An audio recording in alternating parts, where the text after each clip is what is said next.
আজকে আমি বিয়ে বাড়ি বা যে কোনো অনুষ্ঠান বাড়ির স্টাইলে ঝরঝরে ফ্রাইড রাইস কীভাবে বানাতে হয় সেই রেসিপিটা শেয়ার করব। নমস্কার বন্ধুরা, আমি ঝর্ণা। ঝর্ণা সিম্পল রেসিপির একটা নতুন ভিডিওতে আপনাদের সবাইকে স্বাগতম জানাই। কেমন আছেন সবাই? আশা করছি ভালো আছেন। নিরামিষ স্পেশাল কোনো দিনে এইভাবে ভেজিটেবিল ফ্রাইড রাইস বানিয়ে পরিবেশন করতে পারেন। চলুন তাহলে রেসিপিটা শুরু করি। ঝরঝরে ভেজিটেবিল ফ্রাইড রাইস বানানোর জন্য প্রথমে আমি একটা মিক্সিং বলে মেজারিং কাপে 2 কাপ বাসমতি রাইস নিয়ে নিচ্ছি।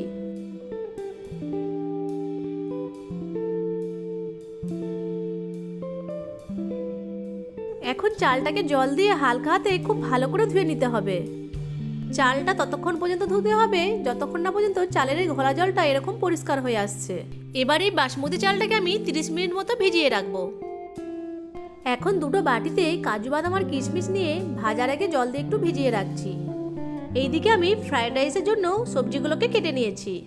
এইখানে বিনসগুলোকে এরকম লম্বা লম্বা করে কেটে নিয়েছি, আর ক্যাপসিকাম আর গাজরগুলোকেও সরু সরু লম্বা লম্বা করে কেটে নিয়েছি, আর কিছু কড়াইশুঁটিকে ছাড়িয়ে নিয়েছি। এইদিকে ফ্রাইড রাইসের চালটাও 30 মিনিট ভেজানো হয়ে গেছে, তাই একটা হাঁড়িতে জল নিয়ে জলটাকে গরম করে নিয়েছি চালটাকে সেদ্ধ করার জন্য। এখন জলের মধ্যে দিয়ে দেবো 1/2 চামচ লবণ আর 1 টেবিল চামচ রিফাইন তেল। লবণটা এখানে অতি অবশ্যই রাখবেন যাতে চালগুলোর মধ্যে লবণটা খুব ভালোভাবে অ্যাবজর্ব হতে পারে। একটা চামচের সাহায্যে লবণ আর তেলটাকে একটু মিশিয়ে নিচ্ছি। এখন গরম জলের মধ্যে চালগুলোকে দিয়ে দেব।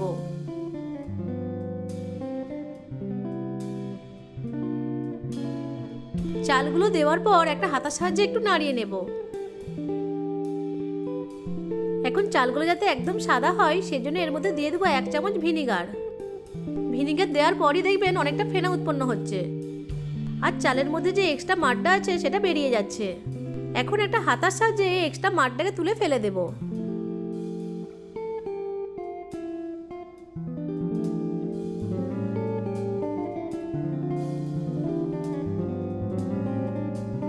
ভাতটা আমার 90% মতো কুক হয়ে গেছে।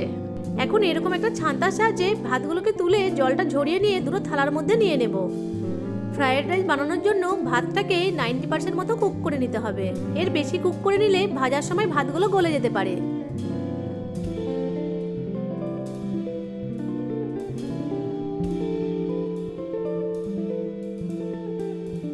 ভাতগুলোকে দুটো থালাতে নিয়ে এইভাবে মিলে দিয়েছি যাতে ভাতগুলো একটু ঝরঝরে হয়। এখন গ্যাসের ফ্লেম অন করে একটা পাত্র নিয়ে পাত্রের মধ্যে রিফাইন তেল দিয়ে দিচ্ছি, আর দিয়ে দিচ্ছি 1 চামচ ঘি। ঘিটাকে গলিয়ে নেব। আপনারা চাইলে সমস্ত ফ্রাইড রাইসটা ঘি দিয়েও বানিয়ে নিতে পারেন। এরপর সবজিগুলোকে ভেজে নেব। যেহেতু গাজরটা ভাজতে একটু বেশি টাইম লাগে তাই প্রথমে আমি গাজরটাকে দিয়ে দেব। মিডিয়াম ফ্লেমে গাজরটাকে হালকা ব্রাউন করে ভেজে নেব। গাজরটা হালকা ব্রাউন করে ভেজে নেওয়ার পর এর মধ্যে দিয়ে দেবো বিনসগুলো। নেড়ে চেড়ে মিশিয়ে নিয়ে মিডিয়াম ফ্লেমে বিনস আর গাজরগুলোকে ভেজে নেব।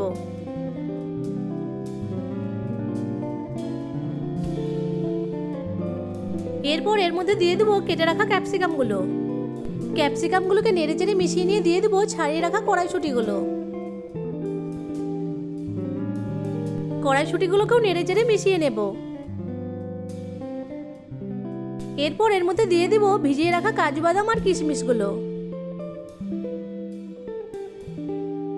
হাই ফ্লেমে 2 মিনিট টাইম ধরে সবকিছুকে আবার ভালো করে ভেজে নেব। সবজিগুলোকে খুব বেশি ভেজে নেব না, সবজিগুলোকে এমনভাবে ভেজে নেব যাতে সবজিগুলোর মধ্যে একটু ক্রাঞ্চি ভাব থাকে। সবজিগুলো ভাজা হয়ে গেছে।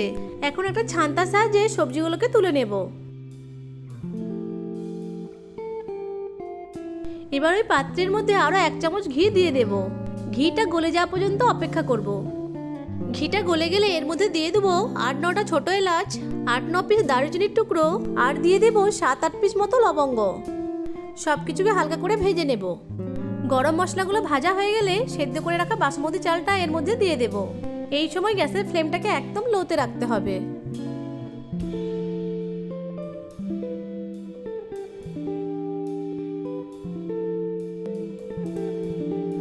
দিয়ে দেব স্বাদমতো লবণ।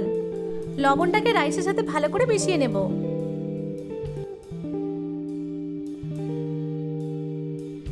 এরপর মিষ্টির জন্য এর মধ্যে দিয়ে দেব গুঁড়ো চিনি। আপনারা চাইলে এখানে গোটা চিনিও ব্যবহার করতে পারেন, কিন্তু চিনিটাকে গুঁড়ো করে নিলে মেশাতে সুবিধা হয়। আর তাছাড়া গোটা চিনি ব্যবহার করলে চিনিটা গলতে গলতেই রাইসটা ওভারকুক হয়ে যায়। অল্প ঝালের জন্য আমি এখানে দিয়ে দিয়েছি 2টো কাঁচা লঙ্কা। আপনারা চাইলে এখানে অল্প গোলমরিচও ব্যবহার করতে পারেন। চিনিটাকে রাইসের সাথে হালকা করে মিশিয়ে নিচ্ছি। এখন যে ভেজিটেবলগুলো ফ্রাই করা ছিল সেগুলো এর মধ্যে দিয়ে দেব। চিনিটা আপনারা যতটা মিষ্টি খেতে পছন্দ করবেন সেই পরিমাণ বুঝে দেবেন। এবার মিডিয়াম টু হাই ফ্লেমে সব কিছুকে ভালো করে মিশিয়ে নেব।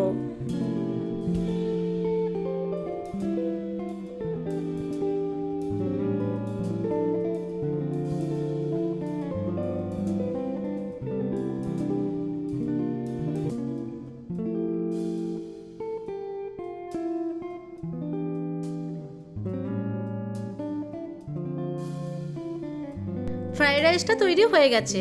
এখন গ্যাসের ফ্লেমটা অফ করে দেব। দেখুন কত সহজেই তৈরি হয়ে গেল অনুষ্ঠান বাড়ির মতন ঝরঝরে ভেজিটেবল ফ্রাইড রাইস। এখন এই ফ্রাইড রাইসটাকে একটা প্লেটে আর একটা হাঁড়িতে সার্ভ করে দেব। বাড়িতে একবার হলো এইভাবে একবার ফ্রাইড রাইস বানিয়ে দেখবেন আর আমাকে কমেন্ট করে জানাবেন রেসিপিটা কেমন লাগলো আপনাদের। আশা করছি আজকের রেসিপিটা আপনাদের কাছে ভালো লেগেছে। ভালো লেগে থাকলে আমার ভিডিওটিকে লাইক, কমেন্ট, শেয়ার আর চ্যানেলটিকে সাবস্ক্রাইব করে পাশে থাকা বেল আইকনটিকে অন করে রাখবেন আমার পরবর্তী ভিডিওর নোটিফিকেশন সবার আগে পাওয়ার জন্য।